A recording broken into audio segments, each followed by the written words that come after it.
Hello guys, welcome to my channel. Episode की शुरुआत सुरभि से होती है। वो खुशी से बात करती है, जो ड्राइवर के फ़ोन से बात करती है, और वो रोहित का ड्राइवर होता है, और जबकि रोहित बिंदु का बेटा है। वो बताती है कि कैसे वो अपने स्कूल से काम ख़त्म करने के बाद उसके घर जा रही है और फिर उसके साथ वापस आ जाएगी जब वो उसे लेने आएगी। रोहित फिर उससे बात करता है और वो भी उसे आश्वासन देता है। वो खुशी को फिर वापस फ़ोन देता है। सुरभि कहती है कि जब वो काम ख़त्म कर लेगी तो वो आ जाएगी और उसे साथ ले आएगी। फिर वो उसकी बात मान लेती है।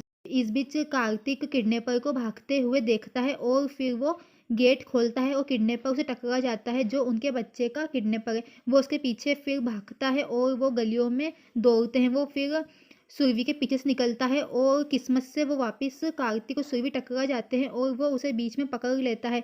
फिर वो दोनों एक दूसरे को देखते हैं और फिर वो उसको नीचे गिरा देता है और वो नीचे गिर जाती है। उसके हाथ में चोट लग जाती है। वो परेशान हो जाती है, उलझ जाती है। वो उसे फटकारना शुरू कर देता है कि उसकी वजह से फिर से वो भाग गया और उसे कातिल करार दिया। उसके व्यवहार के लिए लोग उसे फटकारने लगते हैं। सुरभि कहती है कि उसकी कोई गलती नहीं है। वो उनकी गलतफहमी को दूर करती है और कहती है कि वो उसको अपना पति मानती है, लेकिन वो उसे अपनी पत्नी के रूप में उसकी परवाह नहीं करता।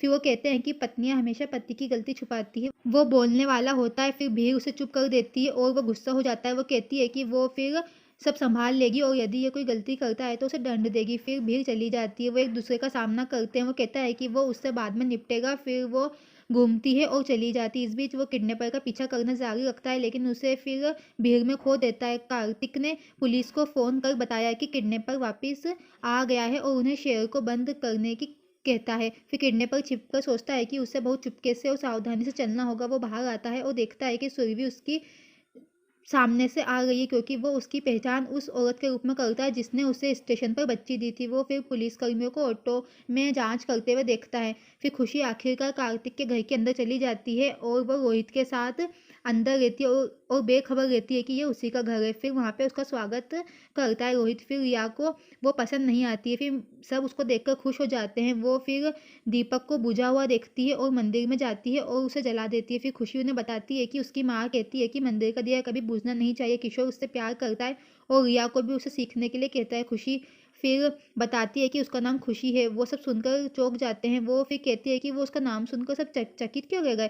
फिर लता आती है और भावनात्मक रूप से उससे मिलती है कि एक खुशी वापस आ गई और जब एक चली गई। लता खुशी से मिलती है जबकि वो उसके पैर छूती है। रोहित और रिया पक्के दोस्त बन जाते हैं। लता कहती है कि उसे इस बात से कोई आपत्ति नहीं है कि उसने मंदिर में एक दिया जलाया। फिर खुशी कहती है कि उसे भूख लगी है क्योंकि रोहित ने उसका खाना खा लिया। फिर लता उसके लिए कुछ बनाने जाती है।